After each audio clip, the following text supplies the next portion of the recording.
Okay, so now I'm going to talk you through creating a campaign. So on the basic version of the plugin, you can only create one campaign, but with the pro version, you can create multiple ones. So let's create the campaign here. And first of all, you need to give your campaign a name. So I've got this installed on my Bitcoin Junkie site, so I'm going to call it Bitcoin. And then I just need to pick some keywords that are relevant to my niche. So I'm going to pick crypto and cryptocurrency. And you can pick, I'm just going to have 3, but you can have between 1 and 5. So click save. The next thing we need to do is we need to choose which Facebook fan page we want to automate. So when it comes to Twitter and Instagram, you can only automate the account that you're logged in with. But with Facebook, you're probably going to have lots of different fan pages, so you need to choose which one, and you can choose that here. So I'm going to choose this Bitcoin News fan page that I've already created.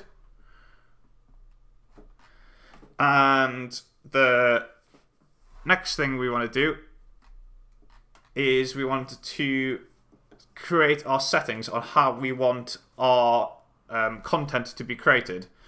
So we'll come back to this one in a sec. It's not related to content. That's actually something to do with growing the Facebook fans. So we'll leave that one for now. But these 3 settings are how we want our content to appear on our page.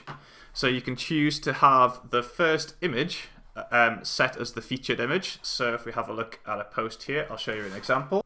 So if we go here and we'll have a look at this one. I think this might be a good example. We can see here, let's not do this one. We can see here that all this text has been found in one of our content sources, and it's also found this image. And we can say because it's saying set the first image as featured image, it has then set it as the featured image here. Now, in terms of whether you actually want to have this set up as the featured image or not, it really depends. What I would advise you do is you just play around with these 3 different settings here and see what works best on your theme. Because different themes, it'll look best in different ways. And again, it's kind of just personal preference. So I decided to have it set as featured image. And basically what that means is that if I go to my site here, you'll see it sets the post as the featured image is basically set in the preview thing here. Next one is to strip the first image from the post. So I've also chose that one. So if you click in here, instead of it appearing here, I've chose to have it stripped out. So it appears as the featured image, but not within the post itself. Again, you could choose to disable that if you want.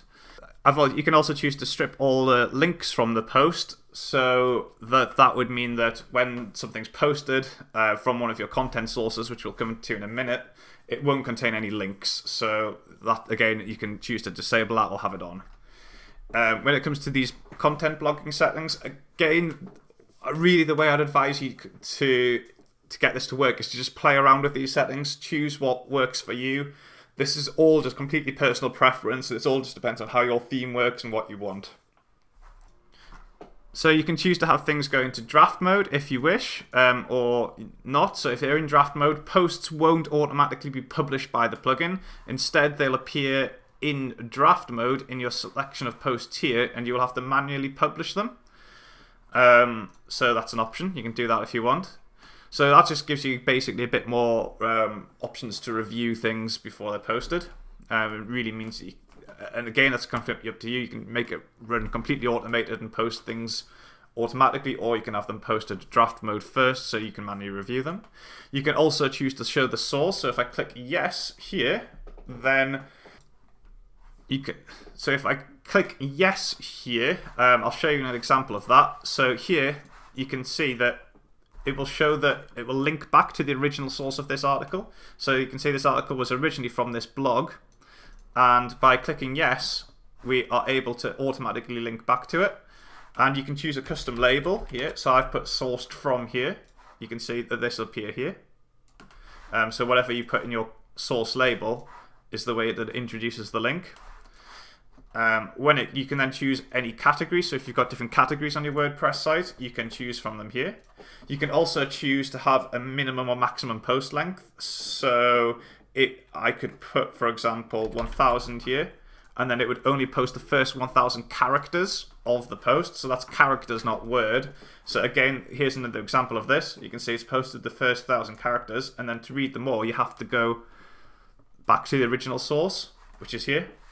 So this is just a really good way of making this 100% white hat if you want to. Again, this is completely personal preference. You don't have to do that. You can also put in intros and outros for all of your content. So whatever you type in here. So here's another great article. And this is all 100% Spintax enabled. And then you could put any, wasn't that? You could put outros. So basically that would appear in front of every content, and that would appear at the end of all your content. So if you're going to use this, you probably do want to use Spintax. And if you want to know how to use Spintax, I recommend this link here. It's called spintaxtool.com. And then if you read down here, it gives you a description of how it works. So basically, you can randomize different words by putting them in this sort of format with brackets and then pipe characters, splitting them. And there's even a way here to test it out. So you can put, for example, we'll put test1, pipe, test2, close brackets. And basically when we spin this, it'll either produce test1 or test2. Test1. Keep on spinning it. There we go. So basically it just chooses one at random between those, and you can build really intricate different Spintax things, and you can use that here for your intro and your outro. Yeah.